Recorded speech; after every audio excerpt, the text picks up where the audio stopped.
দেবী চণ্ডিকা সচেতন চিন্ময়, তিনি নিত্যা, তার আদি নেই, তার প্রাকৃত মূর্তি নেই।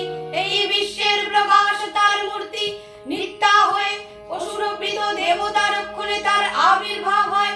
দেবীর শাশ্বত ভয়বাণী, ইত্থং যদা যদা বাধা প্রাণবস্তা ভবিষ্যতি তদা তদা বর্তে ইয়া অহংকারী সামরি সংশয়।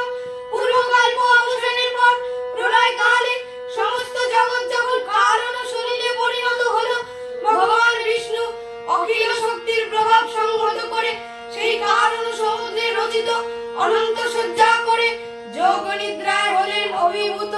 বিষ্ণুর যোগ নিদ্রার অবসানকালে তার নাভি পদ্ম থেকে জেগে উঠলেন আদিকল্পে সৃষ্টি বিধাতা ব্রহ্মা।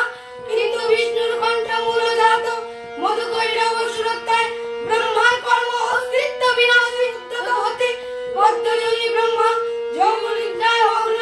সর্বশক্তিমান বিশ্বমাতা বিষ্ণুকে জাগরিত করবার জন্য জগতের স্থিতি সংহারকারিণী বিশ্বেশ্বরী জগৎ জননী হরিনেত্র নিবাসনী নিরুপমা ভগবতীকে তপ মন্ত্রে করলেন উদ্বোধিতা। এই ভগবতী